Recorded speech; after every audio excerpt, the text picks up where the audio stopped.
este evento lo organizamos entre tres colectivos. Tenemos a la Red Universitaria de Cambio Climático en la UNAM de México, el colectivo Circuito Verde, es un colectivo estudiantil de Argentina, y también tenemos miembros de la Facultad de Agronomía de la Universidad de Buenos Aires en Argentina. Y pues esto con la idea de que estudiantes de ambos países pues puedan adquirir cierto conocimiento sobre cambio climático en tres ejes diferentes. El día de hoy estamos en el eje de adaptación y vulnerabilidad. Entonces, el objetivo de este eje, como ya habrán visto en los correos pasados, es comentar de qué manera interfieren los impactos del cambio climático en las sociedades, considerando factores culturales, de género y raciales que modelan la vulnerabilidad y la adaptación. Entonces, también va a ser importante dialogar sobre los avances en legislación, derechos humanos, entre otras cosas, ¿no? Es muy amplio este tema, pero ya la maestra Elsa y Mirley nos comentarán más al respecto. Entonces, pues demos comienzo a la primera ponencia con la maestra Elsa. Muchas gracias por aceptar nuestra invitación, maestra. Se las presento. La maestra Elsa es egresada de la Universidad Autónoma Chapingo y cuenta con una maestría en Medio Ambiente y Desarrollo por parte del CIEMAT del IPN y una especialización sobre política y gestión energética y medio ambiente por el Flaxo México. Es fundadora de Ambio y desde 1997 es parte del equipo técnico y administrativo del programa SCOLEL-T, programa pionero a nivel internacional en la venta de bonos de carbono en el mercado voluntario. Cuenta con experiencia en la gestión, desarrollo e implementación de estrategias comunitarias y regionales para la mitigación y adaptación al cambio climático, a través de acciones de restauración de ecosistemas, desarrollo de sistemas agroforestales y mejoramiento de sistemas productivos, así como en aspectos de planeación y desarrollo. Entonces, maestra, le damos la palabra y a los participantes, por favor, vayan pensando en las preguntas que quisieran hacerle a nuestras ponentes y escríbanlas en el chat si así lo quieren, o al final podemos también dar un espacio para eso. Que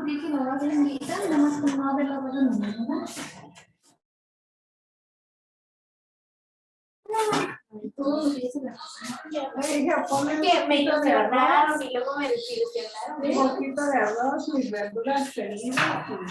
¿Pero ya ahorita? Sí, creo que... Maestra, no la escuchamos. Tal vez tiene su micro apagado.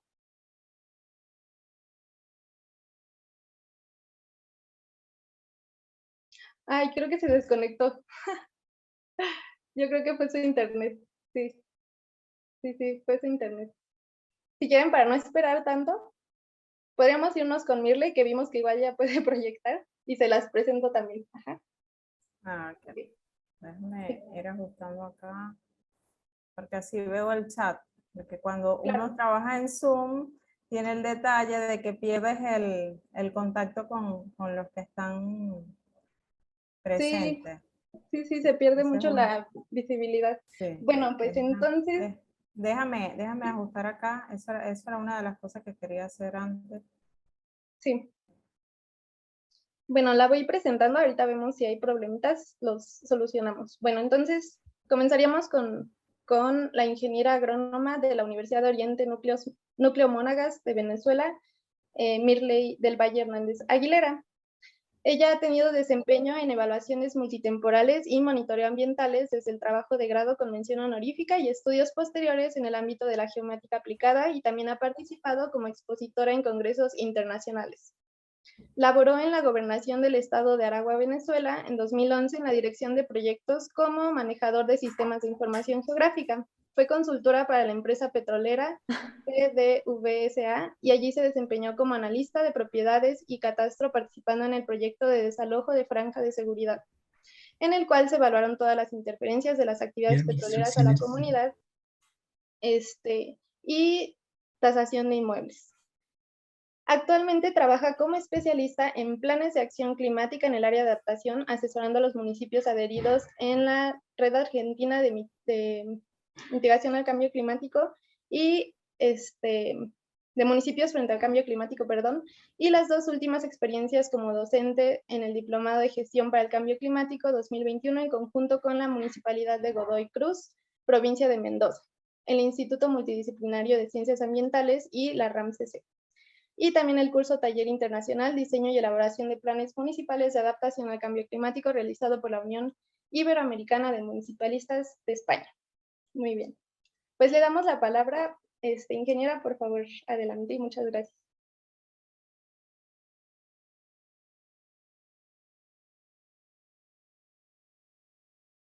¿Pueden ver la presentación? Sí. Ya se ve. Ah, ok, perfecto. Bueno, muy buenas tardes a todos. Bueno, agradecidos por la invitación.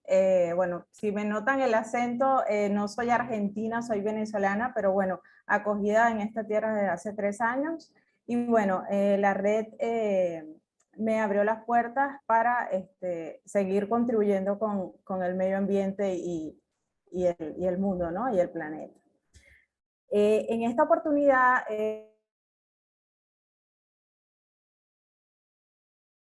que nos dan luego de salir el segundo informe que hablar sobre lo que sería la adaptación y la vulnerabilidad frente al cambio climático, sobre todo en América Latina. Un poco para entrar en contexto de lo que es el cambio climático, entendemos que se hace referencia a los cambios a largo plazo de las temperaturas y los patrones climáticos, que derivan una serie de impactos naturaleza, incluyendo a todos los seres vivos, tienen un mecanismo de defensa y respuesta frente a habilidades propias en cada. Los cambios en los últimos años han sido muy veloces, impidiendo la adaptación que de forma habitual existía antes de la revolución industrial. El último reporte del IPCC de impactos de adaptación de vulnerabilidad nos comenta o nos afirma de alguna manera que pone en jaque nuestro planeta, ¿no? En contexto con el climático, ya que de manera científica que el cambio climático es una amenaza para el bienestar humano y la salud del planeta.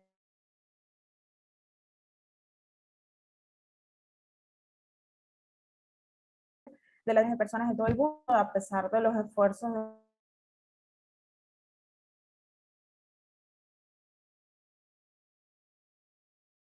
las personas.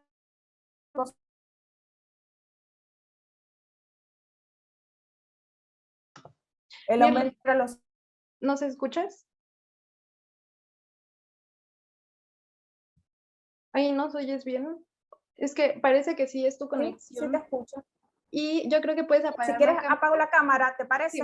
Vale, Sí. vale, sí, está bien. Me apareció ahorita un aviso de conexión inestable. Perfecto, apago acá. Les comentaba que el último informe se trata de revisión, ¿no? A nivel mundial, donde nos comenta que el aumento de olas de calor, las sequías e inundaciones ya han superado los umbrales de tolerancia de las plantas y los animales, ¿no? Esto nos ha provocado una mortalidad de diversas especies como árboles y sobre todo los corales, y tienen de alguna manera una afectación directa sobre los seres humanos en donde tienen problemas de pobreza o de alguna vulnerabilidad. La Organización Meteorológica Mundial ha afirmado que la mitad de la población mundial ha sufrido grandes catástrofes meteorológicas durante los últimos años, donde se han perdido vidas y han ocurrido pérdidas económicas a nivel de familias y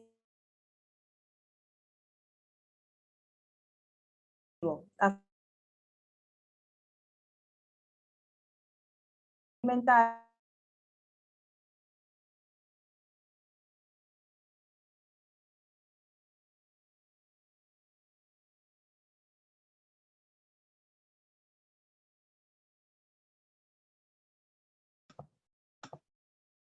Mirley, creo que ya no te escuchamos. Espero que no sea mi conexión, pero perdimos tu audio. Entonces, no sé, ahí nos escuchas, porque podríamos igual nosotras presentar las diapositivas para que no se te vaya. Sí, ya la sacó, ¿verdad? Sí. Bueno, Creo que hay problemas de conexión hoy, pero lo pasar. bueno que ya regresó la profesora Elsa. Entonces, si quieren, o sea, como quizá Mirle ahorita sí tiene muy inestable el internet, no sé, profesora Elsa, ¿cómo ve ahora ya mejoró su conexión? ¿Sí está por ahí?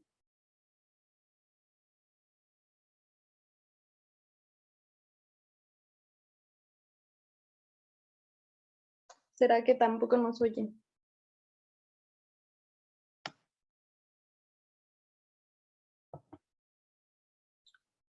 A ver, vamos a mandarle un mensaje directo, maestra Elsa. A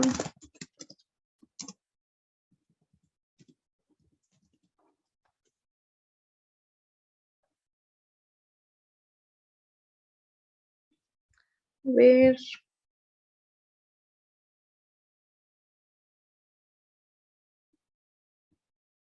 Qué bonita sería la presencialidad en este momento. Estaría muy bonita hacer, bueno, Ahora, Mechi, ahora ajá, sí me escuchan. Ay, disculpen, de verdad. sí se Son oye. cosas de la nueva era. Sí, no se preocupe. Estaba comentando también que, bueno, parte de la organización, esta Mechi justo decidió colaborar. Ella estuvo, no sé, Mechi, si quieras comentar, lo de la cumbre ambiental, igual pues para invitarlos a que la conozcan. Sí, sí, obvio. Bueno, desde el año pasado hicimos, y también el anteaño pasado,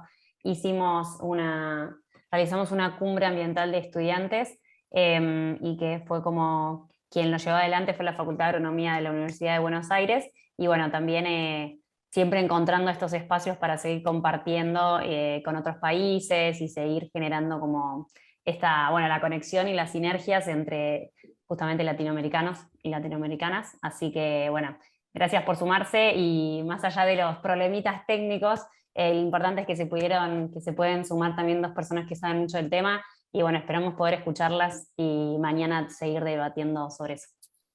Claro, mañana igual, pues los esperamos a las 3:30 y ahí sí va a haber oportunidad de, pues, de involucrarnos más los participantes quizá, ¿no? Pero ahorita la seguimos oyendo, ingeniera, Vale, por vale. favor.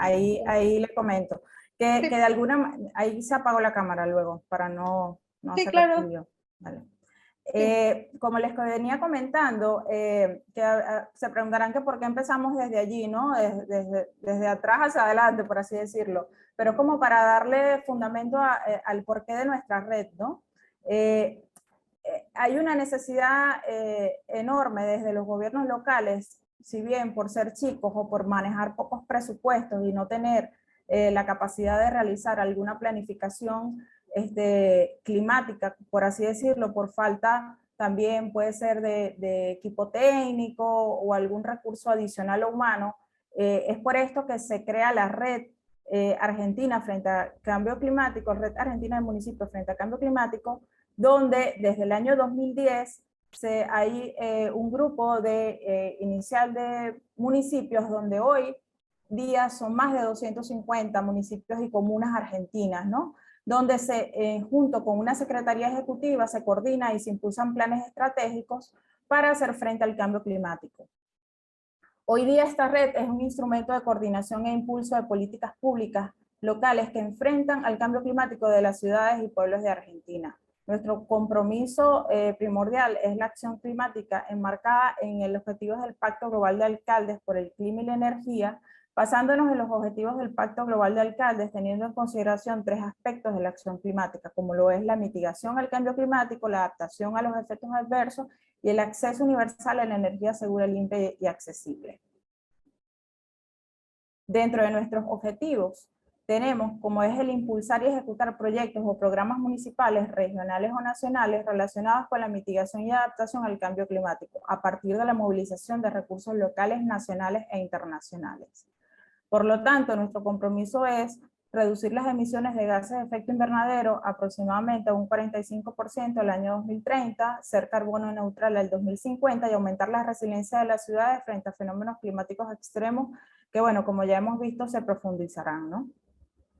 Dentro de este aspecto, con el fin de contribuir la limitación del aumento de la temperatura a nivel mundial por debajo de los 2 grados centígrados, de acuerdo con los lineamientos enmarcados con el IPCC y el Acuerdo de París. La Secretaría Ejecutiva de la red está conformada por el director ejecutivo, el ingeniero agrónomo Ricardo Bertolino, y un staff de 30 profesionales en las diferentes líneas de trabajo.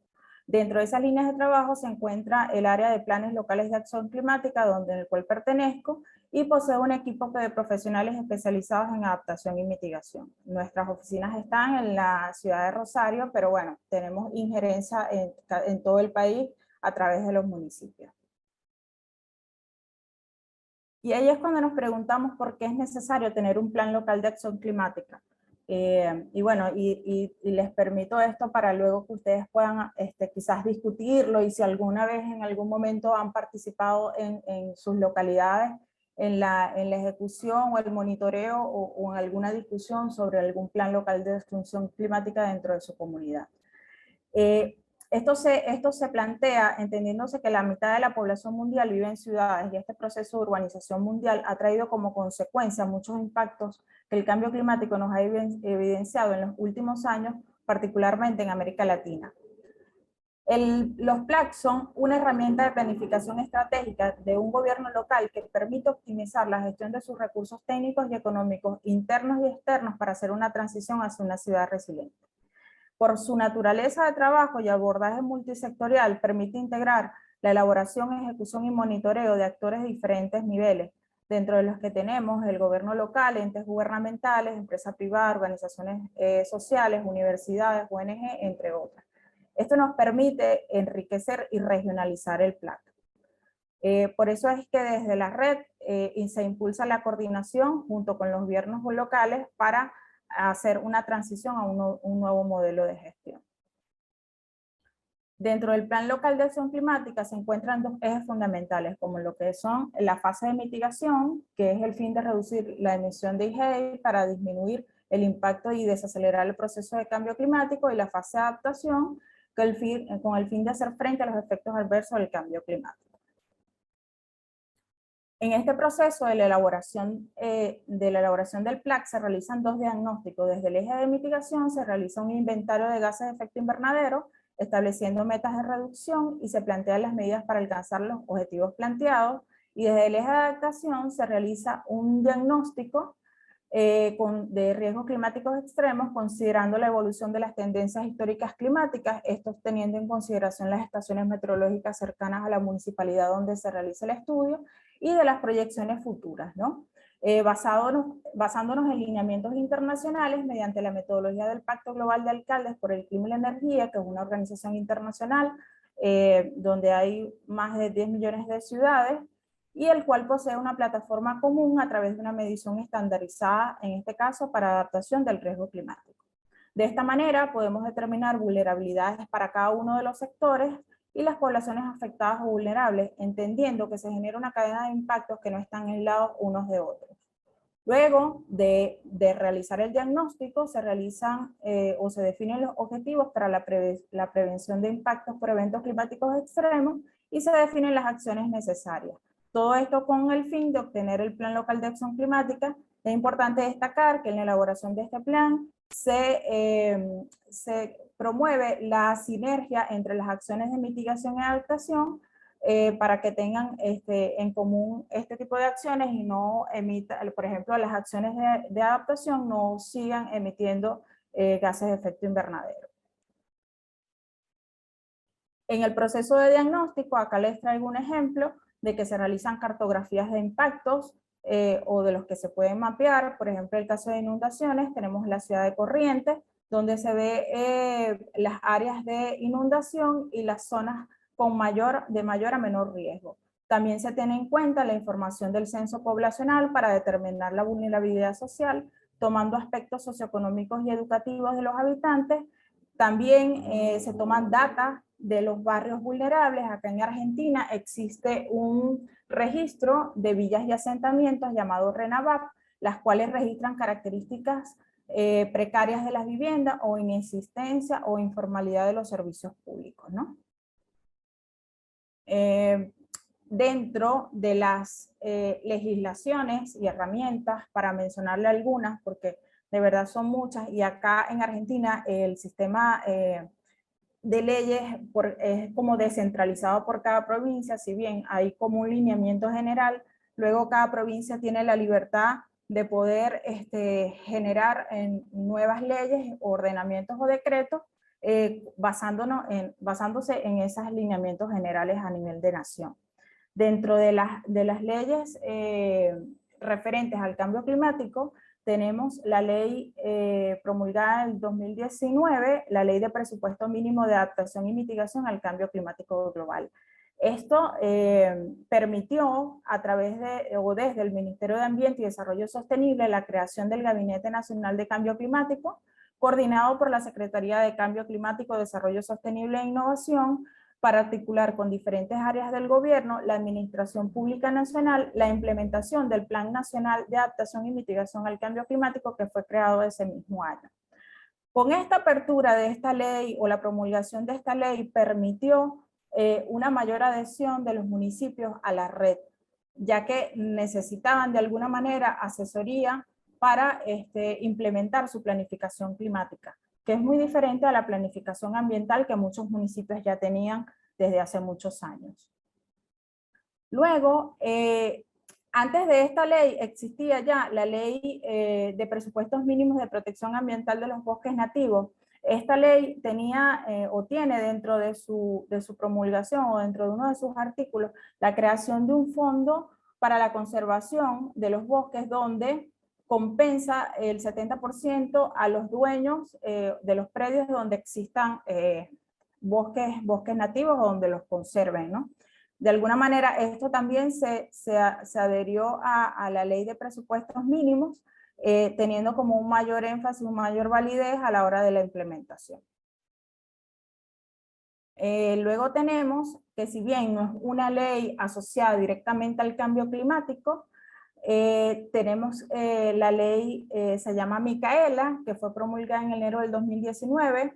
El nombre viene dado a raíz de una violación de género o de una chica de nombre Micaela, y bueno, a honor a ella se le colocó el nombre. Esto con la idea la idea de esta ley es la capacitación obligatoria en género y violencia para todas las personas que desempeñan la función pública en los poderes ejecutivo, legislativo, judicial de la nación.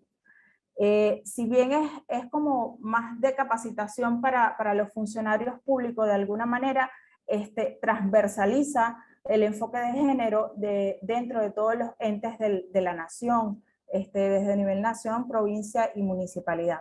A raíz de esto, el Ministerio de Obras Públicas tiene una resolución en el año 2019 para identificar y visibilizar la relación de las obras públicas y su impacto en la brecha de género y la inversión destinada con especial énfasis en la infraestructura del cuidado, la cual mejora la capacidad adaptativa de las poblaciones desde todos los espacios, y reconociendo que de alguna manera los impactos del cambio climático de alguna manera no tienen el mismo alcance para hombres y mujeres, siendo las mujeres particularmente las más pobres, que son las más vulnerables y se ven impactadas en mayor proporción, lo que amplía aún más la brecha estructural de género. De alguna manera, todas las obras públicas siempre se habían visto desde el punto de vista de ingeniería o de una obra como tal inerte, pero de alguna manera mejora la capacidad adaptativa de las poblaciones vulnerables, en este caso las mujeres. Y bueno, y toda la gama de géneros que tenemos hoy día. Al día de hoy tenemos en la red 262 municipios comprometidos, 54 planes de acción climática y 161 inventarios de gases de efecto invernadero, de los cuales más de 30 posee una medalla de compromiso que le da el Pacto Global de Alcaldes, es una medalla de rango internacional, la cual se entrega al cumplir los dos pasos importantes, que sería el plan de mitigación y el plan de adaptación, con todas las fases que le comenté anteriormente, siendo Argentina el país con más medallas en el mundo, superando a países de Europa y de los Estados Unidos. Acá solo les voy a mencionar, por la cuestión del tiempo, proyectos recientes donde se trabajó el Plan Local de Acción Climática, pero desde el enfoque de género en la región de Neuquén y Río Negro, financiado por la Universidad de Londres y la Pontificia Católica del Perú.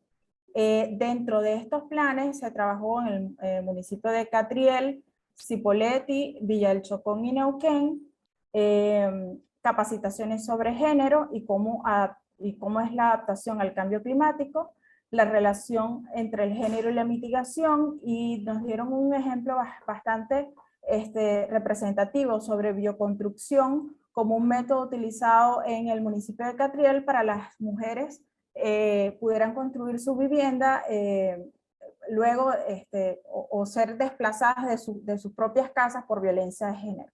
También tenemos que el municipio de Catriel tiene una secretaría de género que de alguna manera ha ayudado y empoderado a estas mujeres que de alguna manera fueron afectadas por la violación de género. Bueno, se elaboraron estos 4 planes y además se elaboró una guía para la transversalización de género en los planes locales de acción climática. Esta guía la pueden descargar desde la página del Pacto Global de Alcaldes o desde nuestra página de la rancc.net. Está a disposición para todos.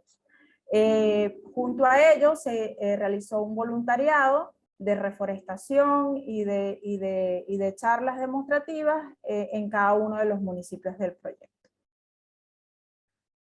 Bueno, adicionalmente hay unos proyectos con un Plan Seed Challenge y la Fundación de Vida Silvestre.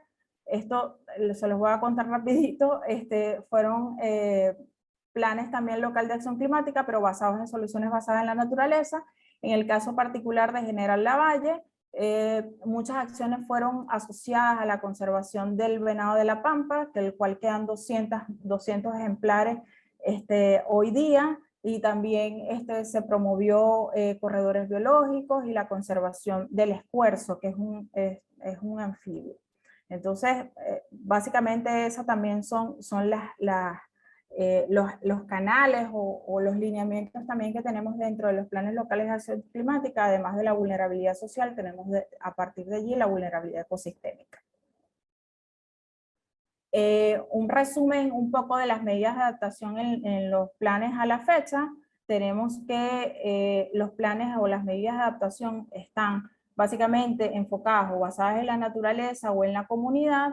También tenemos un conjunto un poco más pequeño entre ambas, entre basadas en la naturaleza y en la comunidad, y las que se corresponden a ninguna vienen dadas por estas medidas que son desde el punto de vista de obras civiles, pero que reducen la vulnerabilidad social de las comunidades, ¿no? También dentro del tipo de medidas tenemos las medidas blandas, que son medidas desde el punto de vista legal o de decretos o de ordenanzas, que de alguna manera corrobora un poco con ese 43% que hay una necesidad de incorporar normativas desde el punto de vista municipales para poder cumplir con el cambio climático. Asociadas a esta tenemos luego le siguen las grises, que vienen asociadas también a medidas desde el punto de vista constructivo o de ampliación de servicios públicos, que de alguna manera incrementan o mejoran la vulnerabilidad social de las comunidades, ¿no?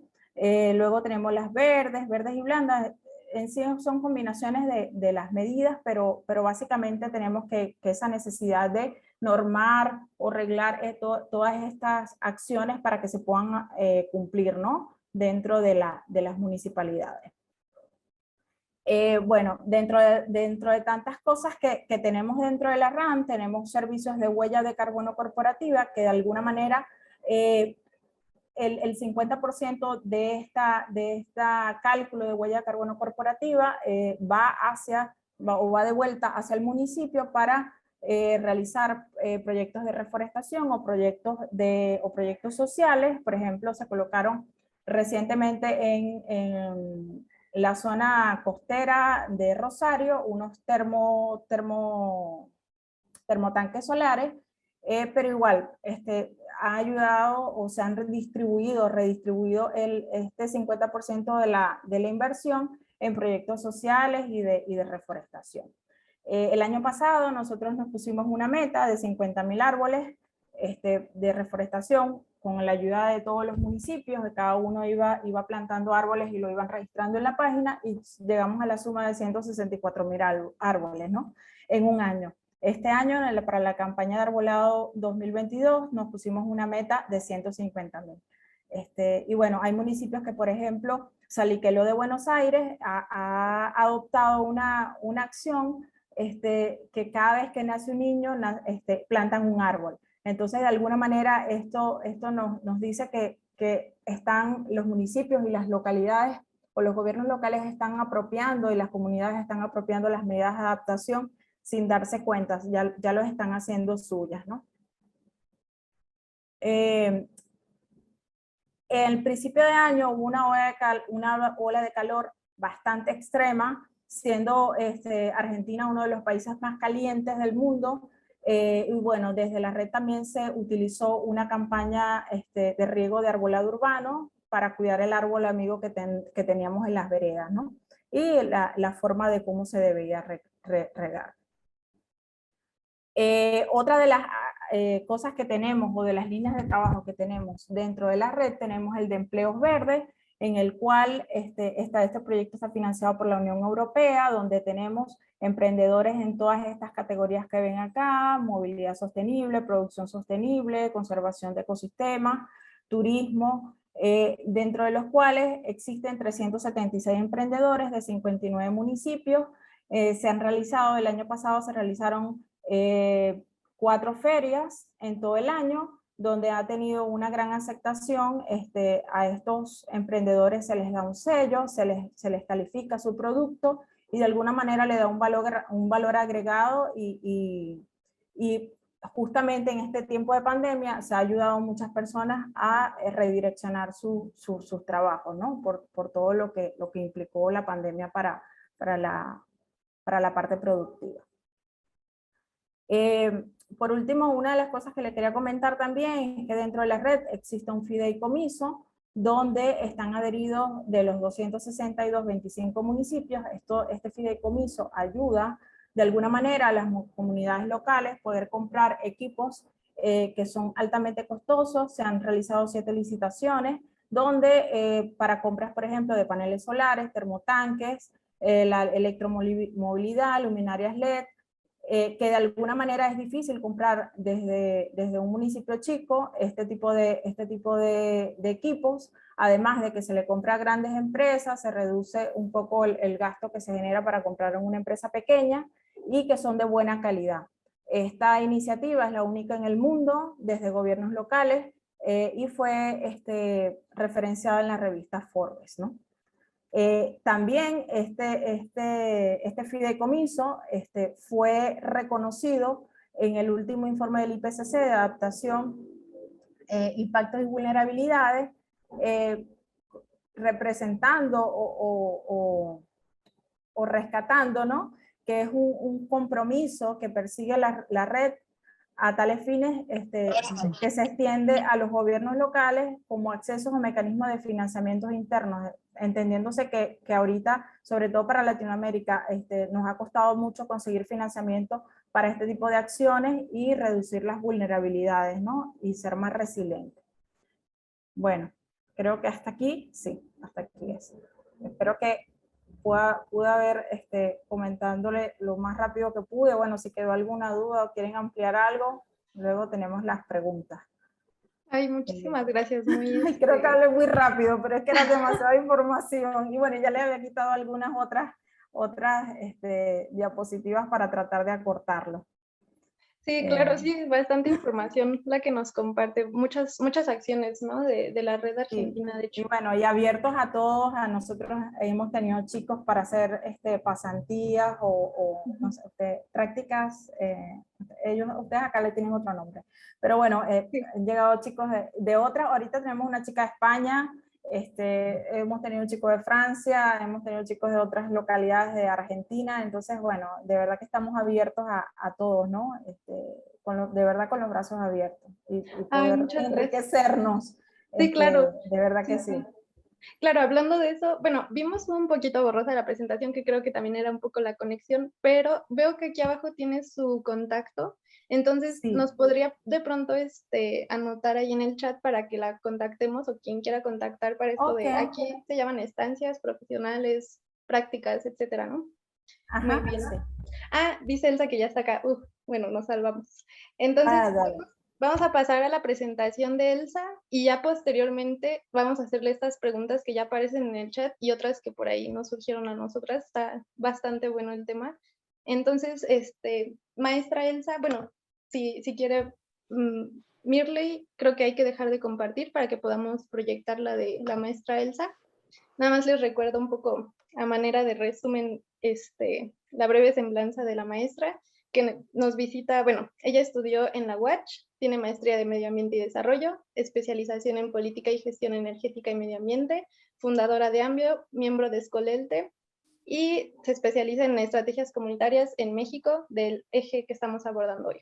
Entonces, adelante, maestra Elsa, muchas gracias también por estar aquí. Hola, gracias Ale. Oye, disculpas de hace rato, pero se cayó el internet y me traté de comunicar a conectar a todas las redes que me aparecían y ninguna me apareció. Pero Ay, no hay bueno, problema. qué bueno que ya estaba aquí la otra ponente. Muy bien, no sé si compartes mi pantalla, por favor. Sí, Mechi creo que Para nos que... iba a ayudar. Ahí está. Muy bien. Bueno, pues muchas gracias por la invitación. Yo voy a hacer una presentación muy rápida, muy concreta con respecto a desde las actividades que como AMBIO desarrollamos en campo, cómo hemos visto, cómo hemos desarrollado o apoyado un poco las estrategias comunitarias frente a cambio climático. La siguiente, por favor. Entonces, bueno, quizás empezar diciendo que la siguiente, que es no, la anterior. Creo que ya mi antecesora lo comentó muy rápido. No, la segunda.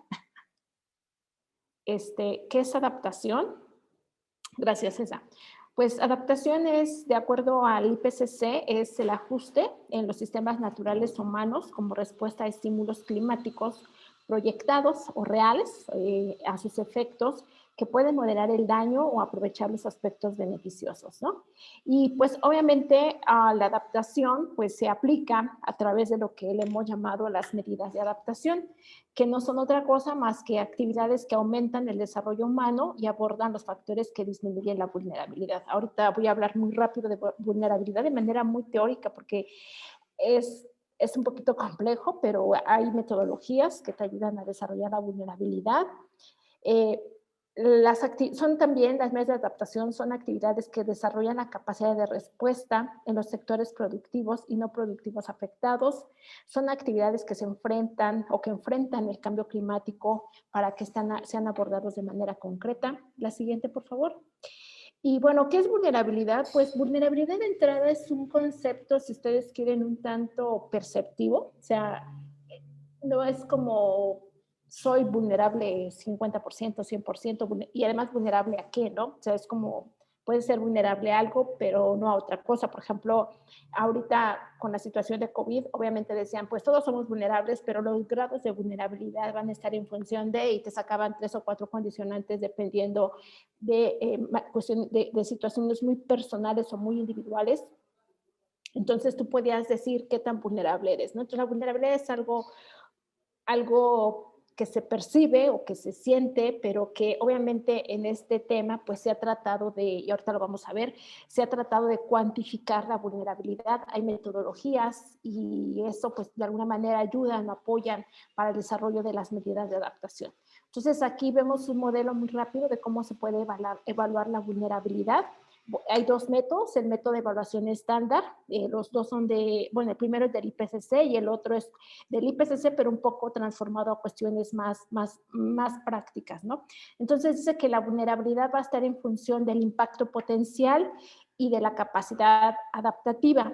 ¿Cuál es el impacto potencial? Pues se va a medir en cuanto a tu exposición y la sensibilidad, o sea, qué tan expuesto estás a ese impacto y qué tan sensible eres a ese impacto, ¿no? Y por el otro lado, qué tanta capacidad adaptativa tienes y entonces en ese sentido va a ser como tu vulnerabilidad.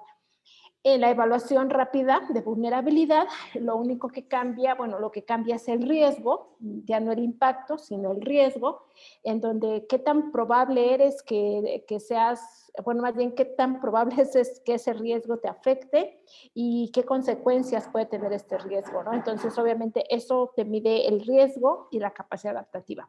Es una cuestión muy teórica, vuelvo a repetir, hay mucha bibliografía, se ha desarrollado metodologías que se aplican directamente en campo, que pueden ayudarte a, pues a definir esa vulnerabilidad. La siguiente. Antes de pasar como a algunos ejemplos que tengo, pues solamente quiero comentar que yo creo que para el caso de las comunidades no tenemos que perder de vista estas condicionantes que de alguna manera pueden vulnerar o que pueden ayudar a la adaptación en términos de cambio climático.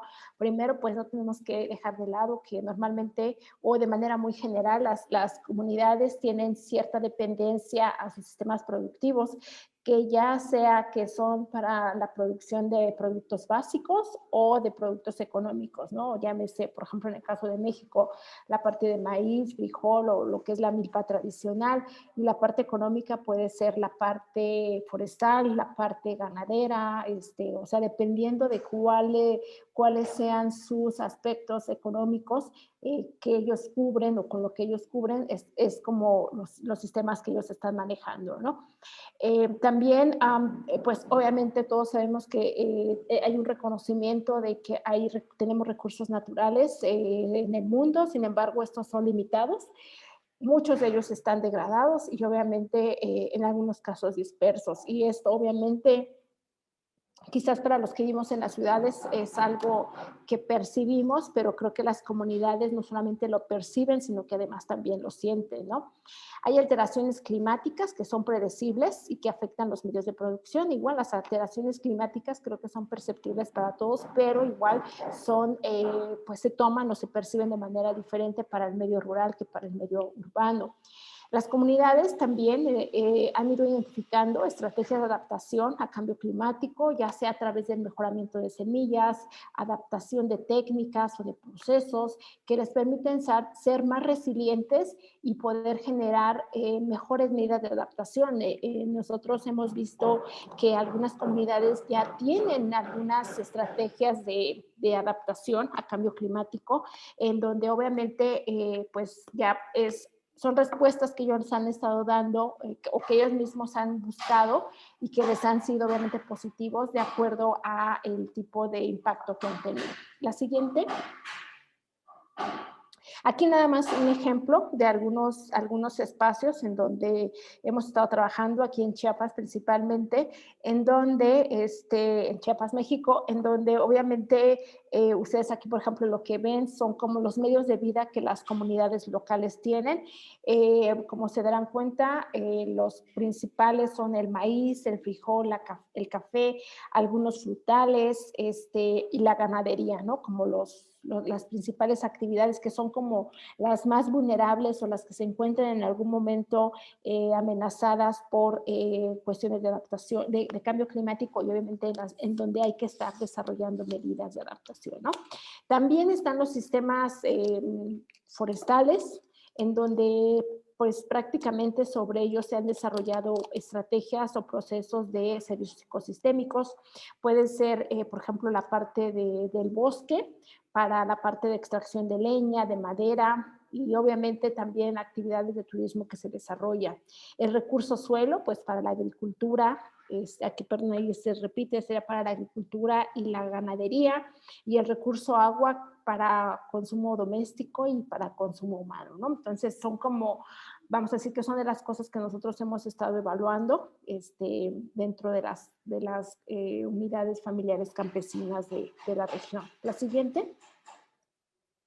Aquí un poco esto que yo les comentaba antes, esta cuestión de vulnerabilidad a veces se puede cuantificar, que bueno, no es como decirlo de alguna manera quizás lo más adecuado, pero que de alguna manera ha habido como respuestas metodológicas o propuestas metodológicas que se han ido perfeccionando en el camino con la finalidad de que éstas puedan tener, obviamente, puedan dar respuestas muy prácticas para las comunidades. Aquí, por ejemplo, como verán en la tabla, lo que estamos viendo son los medios de vida que ya analizamos anteriormente, en donde el impacto climático y la amenaza climática nos van a decir qué tan prioritario es o no desarrollar una medida de adaptación para esta, ¿no? Por ejemplo, en el caso de maíz, bueno, obviamente aquí nada más poner 2, 3, 1, obviamente es como el grado de impacto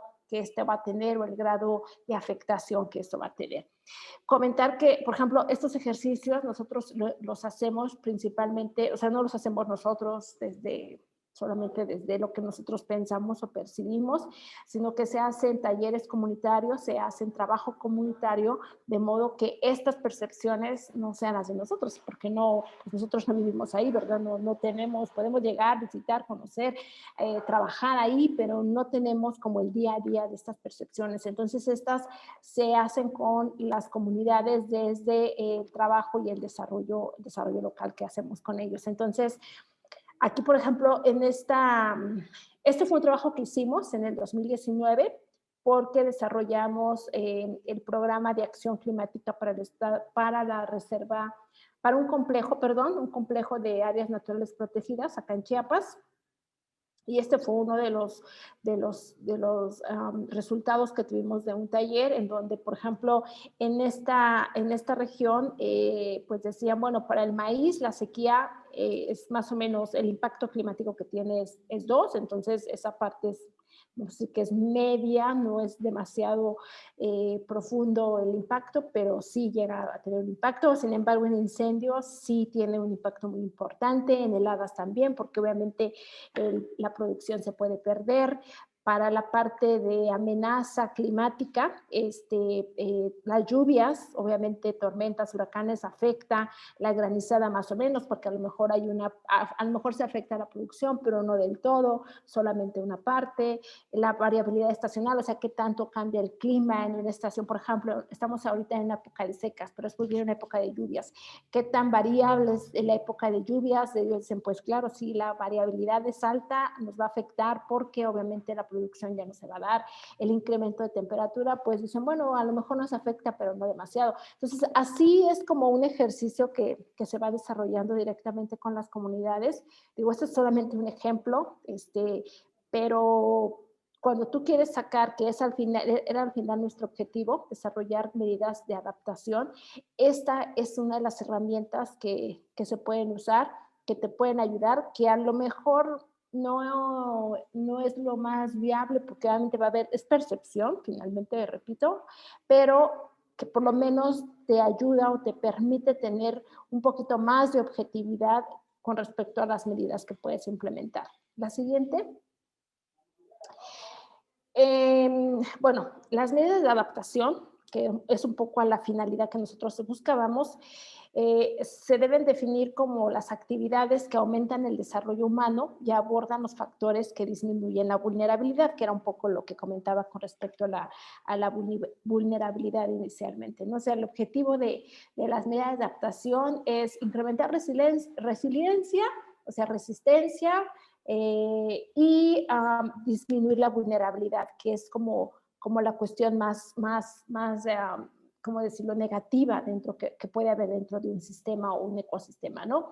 Son actividades que desarrollan la capacidad de respuesta en diferentes sectores que son afectados, tienen como objetivo la gestión de riesgo climático, sobre todo mediante el uso estratégico de la información climática. Si tienes información, obviamente tú puedes definir qué tanto tus medidas de adaptación son viables o no también. Esto obviamente hay que ser muy claros a nivel comunitario. A veces es muy difícil que las comunidades lleguen a tener mucha información sobre eso. Ellos más bien se basan un poco en los resultados, en la experiencia previa que ellos han tenido con respecto a otros años para saber más o menos qué es lo que va a pasar en un año concreto, ¿no? Es muy complicado que ellos puedan tener información. Entonces, eso creo que de repente es un poco más debería de ser un trabajo más de la academia, de las políticas públicas, de las instituciones que estamos presentes, organizaciones de sociedad civil o no de organización civil, que estamos presentes en las zonas y que podríamos o deberíamos estar ayudando a esa toma de decisión a nivel local, ¿no? Porque al final lo que queremos hacer es que las comunidades se enfrenten bajo el menor riesgo las afectaciones del cambio climático. Las medidas de adaptación entonces se van a enfocar a reducir la vulnerabilidad y cumplen los criterios de conservación y manejo de los ecosistemas. Esta parte es importante principalmente, digo, no es esencial, pero es muy importante cuando estamos trabajando, por ejemplo, en áreas naturales protegidas o en áreas en donde la conservación o el uso de los recursos está ligada también a la cuestión de protección o de manejo de ecosistemas. La siguiente. Y bueno, aquí muy rápido lo que es, ¿qué es una medida? Una medida es como esto, como la gran medida, y después también la medida por sí sola, vamos a decir que no se va a desarrollar, sino que tiene que tener líneas de acción, ¿no? Entonces aquí puse algunos ejemplos. La primera dice diversificar actividades productivas tradicionales de bajo impacto con enfoque de género. Entonces la línea de acción debe de ser fomentar las prácticas agroecológicas en los sistemas de producción básica. Esa es una línea de acción. La siguiente que dice implementar sistemas agroforestales para la provisión de servicios ecosistémicos. Bueno, habría que evaluar primero cuáles son los sistemas agroforestales que ya están en la zona y habría que ver cuáles son los sistemas que se pueden establecer de modo que obviamente podamos cumplir con la medida. Digo, son ejemplos muy básicos, pero al final a veces lo importante, que es otra parte que ahorita estoy cayendo, porque esta es la última diapositiva, estoy cayendo en la cuenta de que no puse y que es muy importante, es que las medidas de adaptación deben de tener un financiamiento, porque tú puedes poner una infinidad de medidas, pero si no tienen un financiamiento principalmente a través de políticas públicas, va a ser muy difícil que estas se puedan desarrollar, ¿no? Que creo que es donde a veces nos podemos como un poco atorar, o a veces estas medidas, estas acciones más bien, ya se están desarrollando, pero no han incluido el elemento de cambio climático. Entonces, ahí es una oportunidad que podríamos estar perdiendo. Probablemente habría que analizar si en un territorio hay ya acciones de adaptación que lo que tenemos que hacer es un poquito, quizás, como profundizar en ese tema de cambio climático, de modo que el cambio climático no se vea desvinculado de estos procesos que a lo mejor ya están dentro de la zona. Creo que es la última. Ok, muy bien. Pues sería esto. Me traté de enfocar a mi tiempo. Espero haberlo hecho. Sí, muchísimas gracias, maestra Elsa. También súper interesante. Hay muchas preguntas que ya surgieron. Y bueno, justo como nos comentaba, maestra, quizá tiene un poquito menos de disponibilidad de tiempo, entonces vamos a empezar a hacerle solo 2 preguntas a usted. Va a estar un poco como compuesta la pregunta para que usted desarrolle y pues ya nos saque de dudas. Entonces, bueno, como veíamos en su presentación, un poco para redondear antes de hacer la pregunta, por aquí anoté que, bueno, aquí en México, al menos, porque ya veremos quizá que en el caso argentino por ahí cambian algunas condiciones, se ha hecho un desarrollo de la vulnerabilidad, o más bien se ha identificado esta vulnerabilidad a través de la percepción de los impactos, ¿no? Climáticos en particular. Entonces, una vez desarrollada esta vulnerabilidad o identificada, entra la adaptación que a través de estrategias y diferentes líneas de acción, pues pretende reducir esta vulnerabilidad, ¿no? Entonces, esta vulnerabilidad percibida, ¿cómo es que ustedes pues la obtienen en campo? O sea, ¿a través de qué esquema? ¿Un desarrollo de entrevistas? ¿O cómo es el contacto pues con las comunidades? Sí, de hecho, bueno, una de las cosas que hacemos es que justo, bueno, una de las cosas que al principio se hizo es que se desarrollaron, y esto fue más como una cuestión institucional por parte de la Comisión de Naturales Protegidas, que en México es la responsable del manejo de las ANPs, Ellos tenían mucho interés en que la cuestión de adaptación se empezara a desarrollar dentro de un complejo de áreas naturales protegidas. Entonces, lo primero que se hizo, que además para cualquier región, por lo menos en México, lo puedes hacer porque ya la CONABIO, la Comisión Nacional de Biodiversidad, tiene ya algunos esquemas desarrollados de los impactos climáticos que van a haber en México. Entonces son muy grandes, o sea, digo, no tienen una escala muy grande, perdón, muy pequeña, que es grande, pero ya hay trabajo. Eso digo, creo que para México es muy bueno. Ya tenemos mapas de riesgo también, por ejemplo. Hay algunos programas también en donde ya a gran escala te pueden decir cómo se va a cómo va a estar el clima en 10, en 20, en 15, en 30 años, ¿no? Hasta creo que 30 años. Entonces, te va a decir, aquí va a haber escasez de agua, aquí va a haber incrementación de lluvia, aquí, o sea, esos ya están para México. Eso me parece que hay que aprovecharlo. Entonces, si tú sacas esos mapas y esos escenarios futuros, tú puedes empezar ya a desarrollar tus esquemas. Digo, la percepción a nivel local es como cualquiera de nosotros que nos pregunte, ¿cambia el clima? Y te vamos a decir, sí, cambia el clima, pero no va a pasar de ahí, de que te van a decir, sí, el clima cambia, pero las percepciones futuras ya se pueden hacer. Entonces, bajo esa percepción, tú ya puedes decir, y además con datos, tú ya puedes empezar a establecer esto, ¿no? Entonces, cuando llegamos a las comunidades, obviamente nosotros ya llevamos esto previo, aunque ellos ya traen, además no hay que dejar de lado que ellos ya traen esta percepción y estas estrategias también, ¿no? Entonces, aquí es más bien cómo cruzas y cómo vinculas lo que tú conoces con lo que ellos conocen, con lo que tú sabes, con lo que ellos saben. Al final es como la vinculación. Entonces, cuando nosotros sacamos esto que tú dices, cuando nosotros sacamos toda esta lista de actividades que nosotros sabemos que están en la zona, es porque sí, efectivamente, ya tuvimos trabajo previo con ellos, ya sabemos, conocemos la zona, y entonces ya sabemos que esas son las actividades que son más importantes para ellos. Ya después, esta cuestión de ponerle 3, 2, 1, eso se hace en talleres. Eso es trabajo de tallereo. En esta zona se hicieron como 5 o 6 talleres. El mismo taller con diferentes personas. Esa es la otra cosa importante, ¿no? Tratar de incluir hombres, mujeres, jóvenes, principalmente estos 3 sectores, que te puedan ayudar. Cuando digo hombres, mujeres, hombres y mujeres es a todas las edades, jóvenes, porque al final creo que sí es muy importante que se les tome en cuenta a todos lados, obviamente. Aquí veo que hay muchos jóvenes. Y es muy importante porque al final digo, pues creo que son los responsables, en el caso de las comunidades, son los responsables del manejo de recursos en el mediano plazo. Entonces, son trabajos, sí, a nosotros hacer este trabajo nos llevó casi como 2 años, porque además las metodologías, ahorita afortunadamente la GIZ, por ejemplo, tiene metodologías más terminadas y demás, pero cuando nosotros empezamos este trabajo no había muchas metodologías, entonces era un poco complicado, pero ahorita hay que aprovechar que ya hay muchas metodologías, que ya hay mucha experiencia y que yo creo que estas cosas se pueden hacer de manera más rápida y mejor. Claro, sí.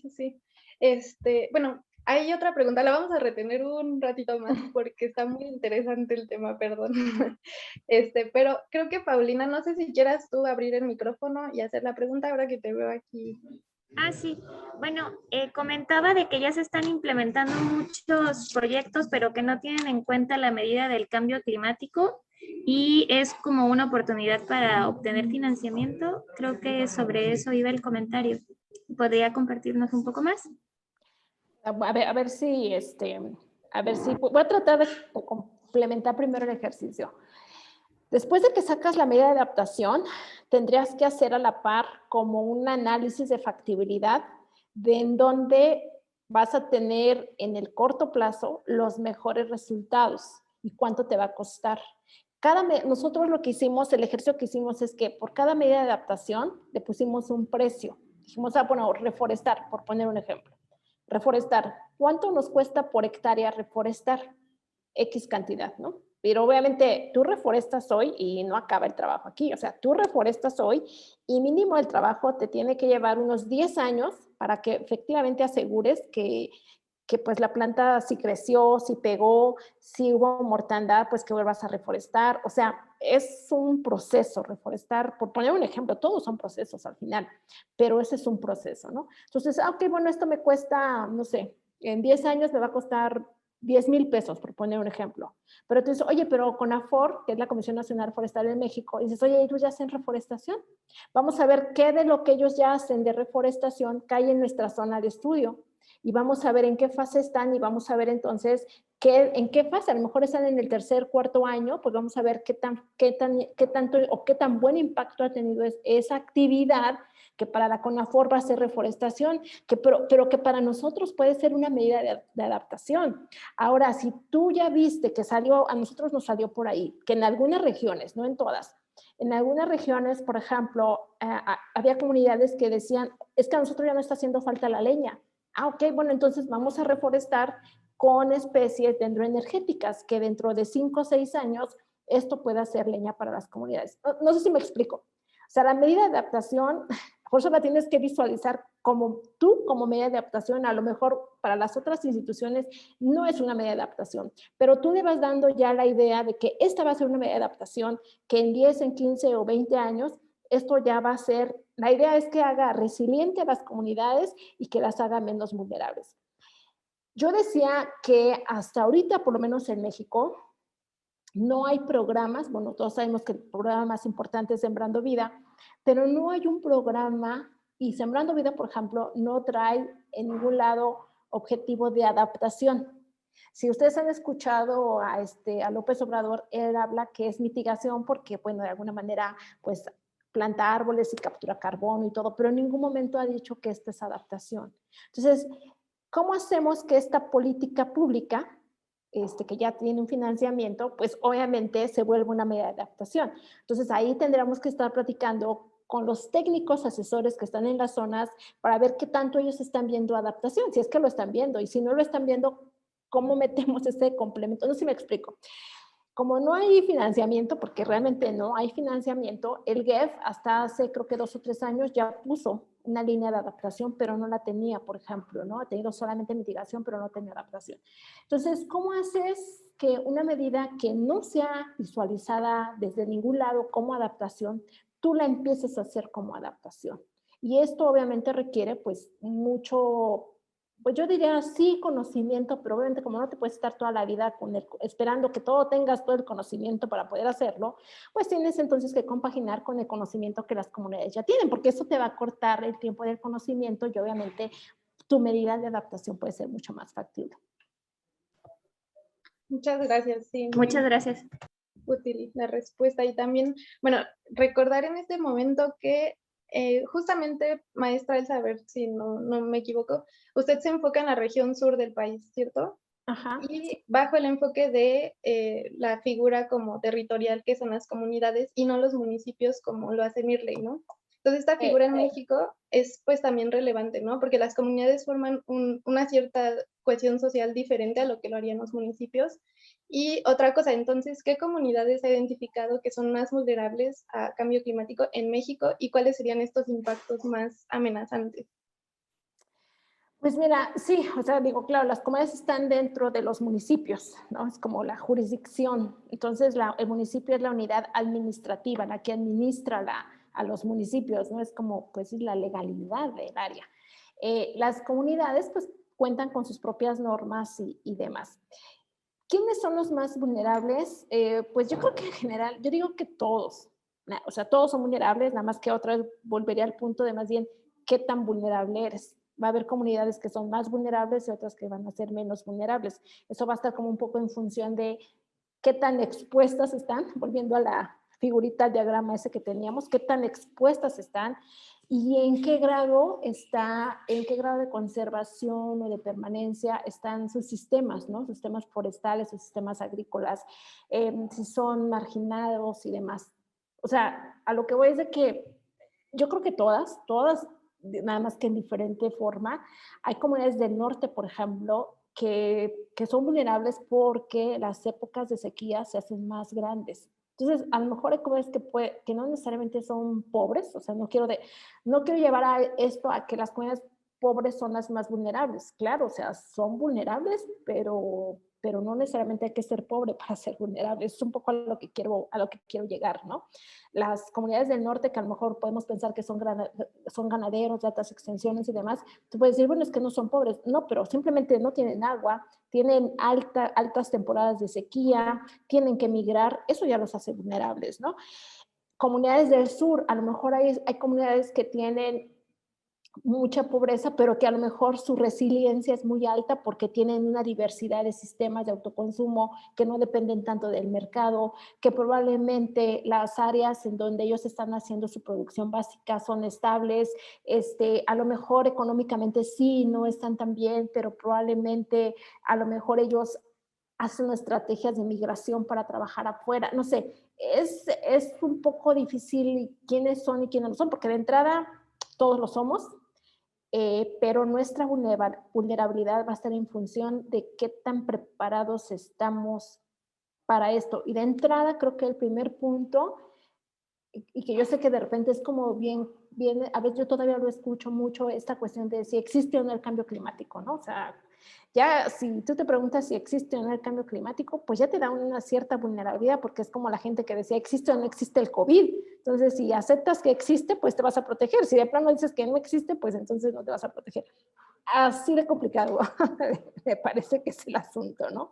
Entonces, creo que yo diría, hay que sensibilizarnos todos en este tema a lo que tú, es como la religión, o sea, puedes creer en el Dios que quieras, nada más cree en alguien porque si no estás condenado a muchas cosas. Digo, no todo tiene que ser malo, obviamente, pero sí me parece que esas son incertidumbres que a veces también llegan un poquito a confundir a la gente, ¿no? Pero yo diría de entrada, todos, no sé ustedes, pero por ejemplo, yo vivo aquí en San Cristóbal de las Casas, en Chiapas, y ahorita en esta temporada tenemos problemas de escasez de agua, por ejemplo, ¿no?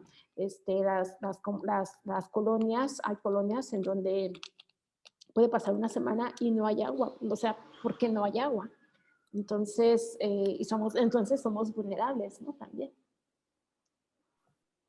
Claro, muchas gracias, maestra. Igual, bueno, si ya no dispone de más tiempo, no se preocupe porque podemos continuar también con las demás preguntas que ahora van como enfocadas al caso argentino. Entonces, bueno, haciendo como que esta pequeña transición, pues veíamos ahorita que la vulnerabilidad en este caso está como marcada por estas amenazas a los medios de vida, ¿no? De las comunidades.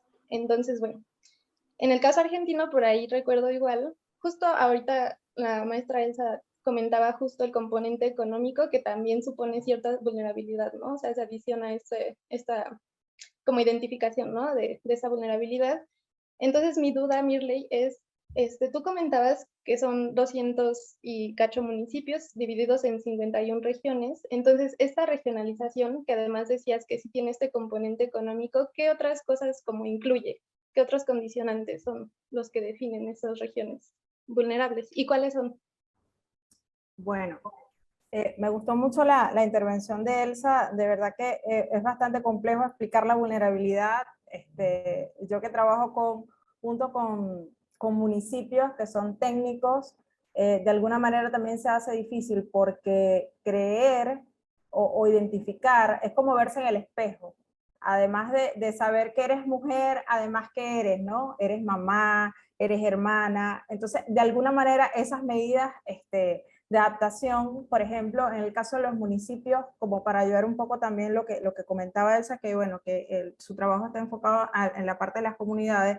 A veces en el área de municipios, nosotros para la parte de financiamiento, identificar cuáles son los financiamientos, vemos, por ejemplo, la identificación de la acción de podar árboles.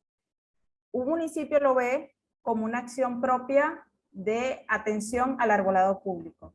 Pero realmente lo estás haciendo ¿por qué? Porque hay vientos fuertes, las ramas se caen, que sería el impacto, y caen sobre autos o sobre personas o sobre viviendas, ¿no?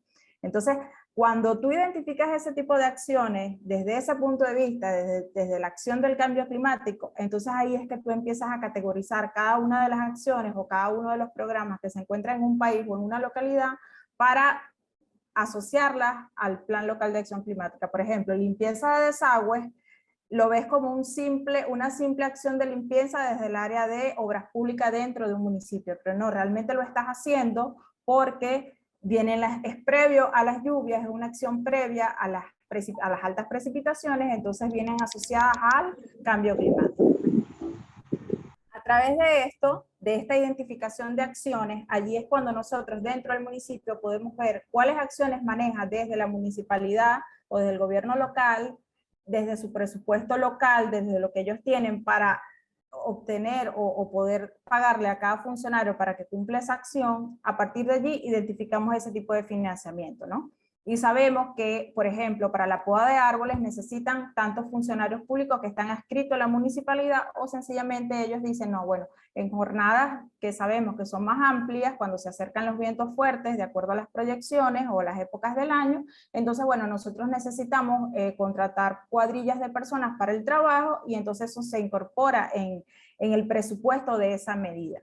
Entonces ahí sabemos cuánto es el déficit que tenemos de presupuesto. Hay medidas que, como bien comentaba, son muy costosas. Por ejemplo, personas que no tienen el acceso al gas directo o que usan gas de garrafa o bombona, como en algunos lugares también le dicen, por lo menos aquí en Argentina es muy costoso el gas. Entonces estas personas utilizan leña, pero en algunos lugares no tienen la disponibilidad, o por ejemplo se adelanta las épocas de frío, las olas de frío, y entonces eso le crea un problema a las personas que si bien pueden tener el dinero para adquirir el servicio del gas o de garrafa o de leña, se les hace difícil. Entonces, bueno, ahí es cuando empezamos a pensar en el grupo de municipios chicos donde hay una necesidad de termotanques solares. Entonces, en ese conjunto de municipios, todos suman un poco de dinero, que es un poco más fácil hacer una solicitud o una licitación de equipos de alto costo, que son delicados, que necesitan una buena instalación, que son equipos específicos. Entonces, bueno, de esa manera, junto en ese fideicomiso, es como un fondo donde se han 45 municipios de los 262, porque ellos han tenido la necesidad y la mayoría son municipios chicos que por sí solos no pueden comprar estos equipos. Por ejemplo, el caso de luminarias LED, se han instalado, no tengo el número preciso, pero un número bastante considerado que por municipios por sí solos no es difícil que ellos lo puedan hacer. Y luces LED de alta tecnología y de excelente calidad. Por ejemplo, en el caso de las luminarias LED, el suministro no lo hace directamente la Philips. Entonces, tuvimos la oportunidad de obtener el producto desde la casa matriz, que si el municipio pequeño lo intenta comprar, lo va a comprar en la ferretería cercana a su localidad. Entonces, se le encarece el costo.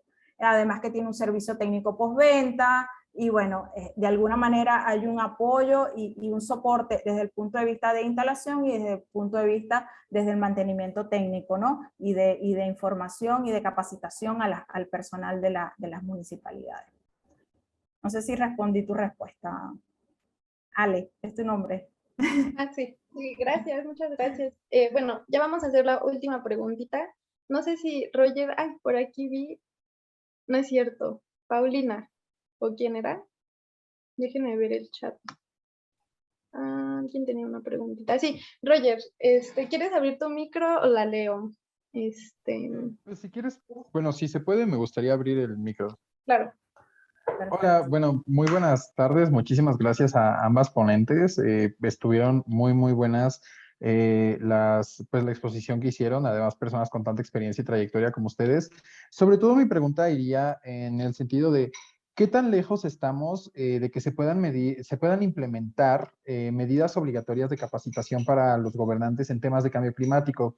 Esto por hacer una especie de análogo a lo que ya se logró en Argentina en cuanto a capacitaciones obligatorias en materia de violencia de género, lo cual creo que es un enorme logro, pero bueno, creo que hemos tenido que llegar a medidas, más bien a eventos ya realmente extremos para que se implementaran este tipo de medidas, feminicidios y casos de violencia de género muy extrema en ambos países, tanto en la Argentina como en México, para que este tipo de leyes y medidas empezaran a ver. Y creo que en el caso de cambio climático bueno, en el caso de género tampoco debimos de esperarnos tanto, pero en el caso de cambio climático si nos esperamos a llegar a estos extremos, pues es porque ya realmente ya millones de personas están siendo afectadas de una manera muy, muy desagradable, ¿no? Entonces, mi pregunta iría como en ese sentido, ¿qué tan lejos estamos realistamente hablando o qué medidas se podrían impulsar desde la academia o la sociedad civil para tratar de que estas medidas no lleguen tan tarde? Porque pues de hecho ya vamos tarde. Y ya, esa sería mi pregunta.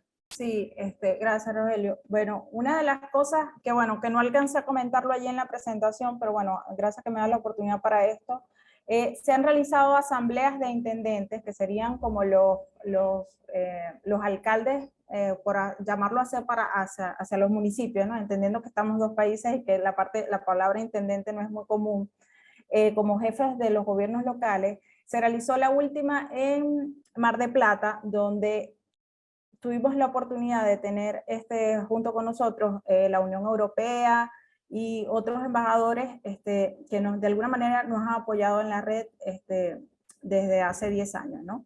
Esta visibilización desde el punto de vista comunicacional, desde que un porcentaje chico de la cantidad de municipios que tiene Argentina están haciendo algo por el cambio climático, es un despertar, porque quizás hay algún municipio cercano al municipio que fue a esta asamblea o que está adherido a la red, que dice, oye, pero mi vecino municipio que está, no sé, a 3, 4, 5 kilómetros de acá, tiene un plan local de acción climática, tiene una planificación climática que de alguna manera cuando hay una convocatoria de licitaciones para financiamiento internacional o nacional, ya sabe cuánto necesita para esa planificación. Entonces, ese gusanito de la curiosidad de por qué el intendente vecino salió en la prensa y yo no, porque de alguna manera eso despierta esa curiosidad dentro del municipio vecino. O bueno, el municipio logró poner todas sus luminarias LED,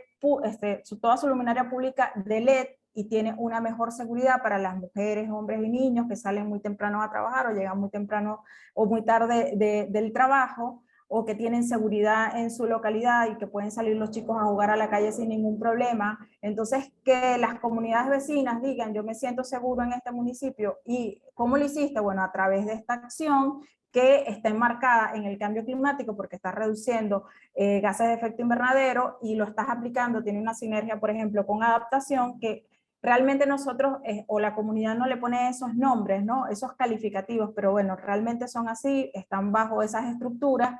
Es como que la forma y de hecho dentro de la red tenemos un área de comunicación que ha ayudado a que muchos municipios conozcan que otros intendentes o gobiernos locales están haciendo su acción, porque no solo es el intendente, es el intendente junto con la asociación de vecinos, junto con las comunidades, las universidades.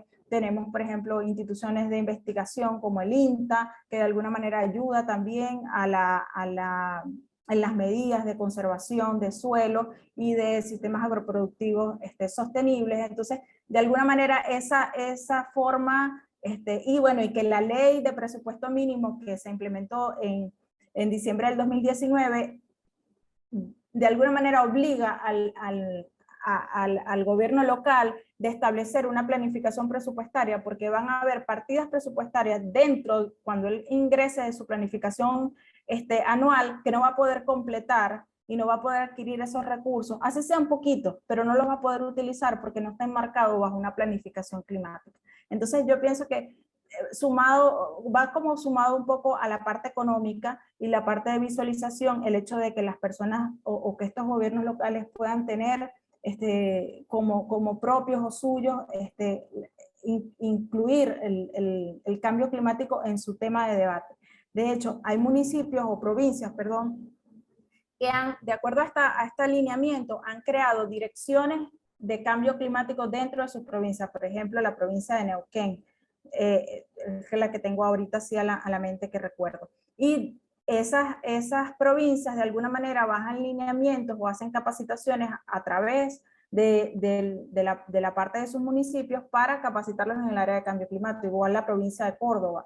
También hay municipios que si bien a lo mejor la provincia no lo tiene como tal un lineamiento general, también tienen acá, sí, a la ley Yolanda, exacto.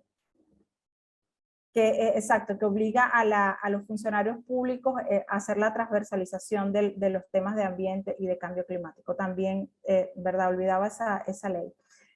Bueno, por ejemplo, estos municipios chicos que a lo mejor no tienen esa figura desde provincia, ellos crean gabinetes o mesas de cambio climático para que sea generar cargos dentro de la municipalidad que, aunque cambie el gobierno de turno o político, no se engaveten esos esfuerzos o esas acciones que se han venido implementando en gobiernos anteriores. Entonces, de alguna manera, aunque pase el intendente de diferente pensamiento político, se va a mantener el trabajo de cambio climático dentro del área local. Entonces, eso también es importante, ¿no?, destacarlo.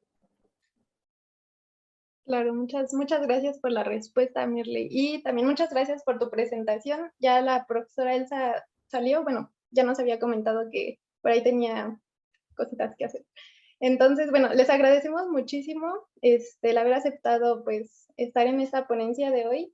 Y entonces, para redondear un poquito esto último que se comentaba, queda como pues pequeña tarea antes de la discusión del día de mañana, pues identificar los programas y legislaciones que permiten canalizar estas estrategias de adaptación, ¿no?